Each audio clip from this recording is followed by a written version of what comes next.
ঠাকুর শ্রী শ্রী রামকৃষ্ণদেব ছোট ছোট গল্পের মাধ্যমে ভক্ত ও শিষ্যদের লোকশিক্ষা ও উপদেশ দিতেন।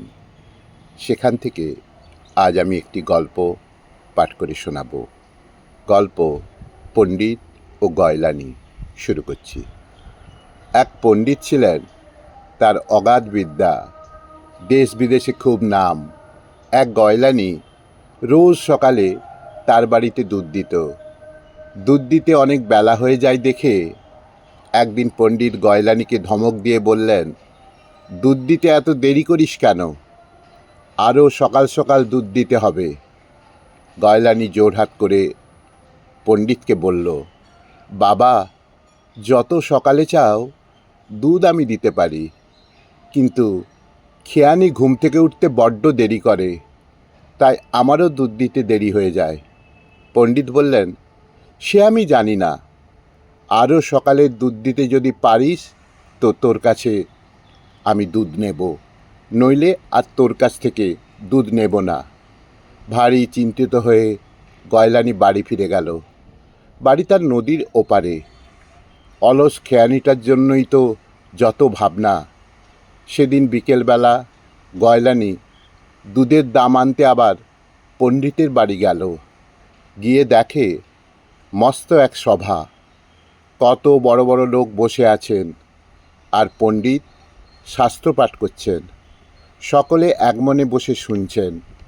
গয়লানি সব কথা বুঝতে পারল না, তবুও তার ভালো লাগলো শুনতে। একপাশে দাঁড়িয়ে সে পাঠ শুনতে লাগলো।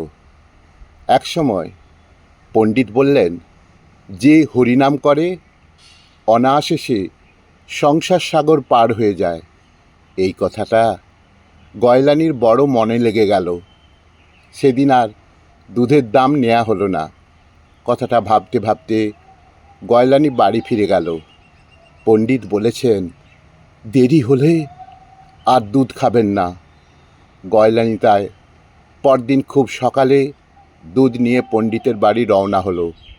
অনেক ডাকাডাকি করেও যখন খেয়ানিকে এত সকালে ঘুম থেকে তোলা গেল না, তখন গয়লানি মনে মনে ভাবতে লাগলো পণ্ডিতের সেই কথা, হরিনাম করে অনায়াসে সাগর পেরিয়ে যাওয়া যায়। হরিনামে যদি সাগর পাড়ি দেওয়া যায়, তবে নদী তো অতি সহজে পার হওয়া যাবে।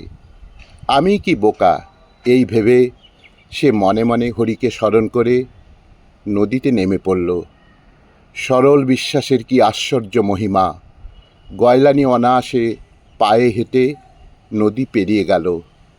আজ গয়লানিকে খুব ভোরে আসতে দেখে পণ্ডিত তাকে জিজ্ঞেস করলেন, হ্যাঁ রে, আজ এত সকালে কি করে এলি?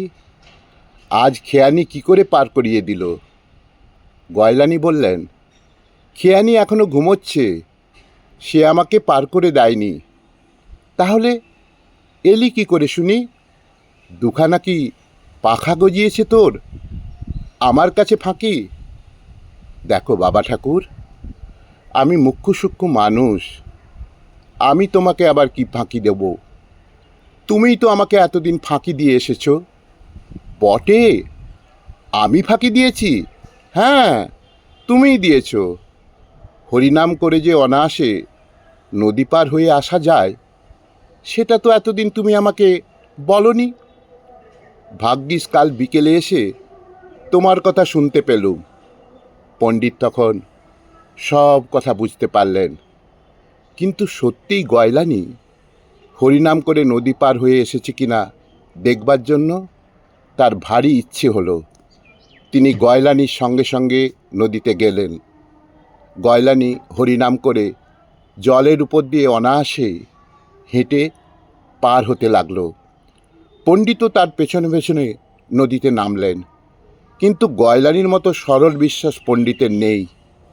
পণ্ডিত মুখে হরিনাম করছেন, কিন্তু পাছে কাপড় ভিজে যায় এই ভেবে হাত দিয়ে কাপড় গুটোচ্ছেন।